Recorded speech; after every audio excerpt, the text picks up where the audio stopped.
अहम खबर दें आपको, इस्लामाबाद में पार्लियामेंट हाउस से ऑडिट रिपोर्ट्स वापस भिजवाने का मामला सामने आ गया है। ज़राए के मुताबिक स्पीकर कौमी असम्बली सरदार अयाज सादिक की मंजूरी के बगैर ऑडिट रिपोर्ट्स ऐवान में पेश करने की कोशिश की गई।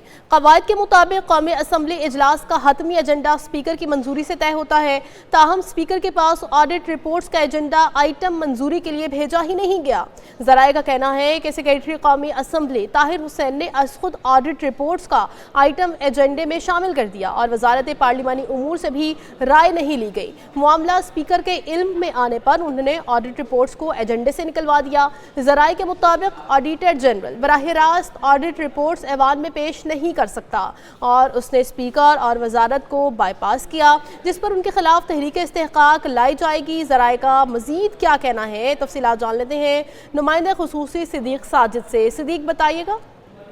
जी, स्पीकर कौमी असम्बली सरदार अयाज सादिक की मंजूरी के बगैर ऑडिट रिपोर्ट ऐवान में पेश करने की कोशिश की गई थी।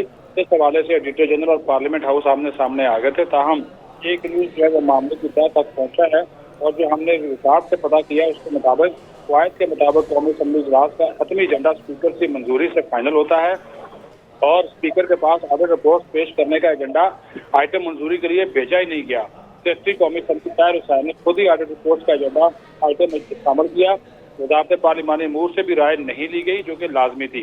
जब स्पीकर के इल्म में यह मामला आया तो उन्होंने ऑडिट रिपोर्ट का मामला एजेंडे से निकाल दिया। तो एडिटर जनरल बराह रास्त ऑडिट रिपोर्ट ऐवान में पेश नहीं कर सकता और उन्होंने स्पीकर और वजारत को जो बाईपास किया है, लिहाजा उनके खिलाफ तरीके इस्तेहकाक भी लाई जाएगी। असम्बली राय का यह भी कहना है कि एडिटर जनरल ऑडिट रिपोर्ट के मामले पर हुकूमत को ब्लैकमेल कर रहे हैं और वो मुबैना तौर पर अपनी मुद्दे मुलाजमत में 1 साल की तस्वीर चाहते हैं।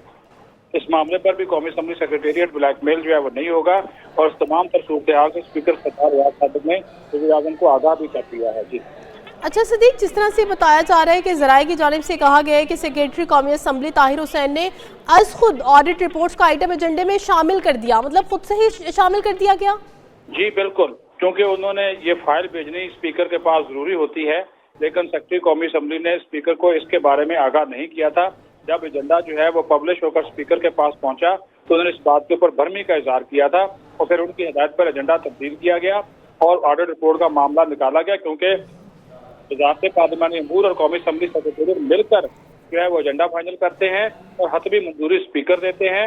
लेकिन इस आइटम की ऑडिट रिपोर्ट पेश करने की जो ऑडिट आइटम की मामले की थी वो स्पीकर से चूंकि नहीं दी गई थी, तो इस वजह से फिर ऑडिट रिपोर्ट को वापस भिजवा दिया। सही, ठीक है, बहुत शुक्रिया सिद्दीक साजिद आपका।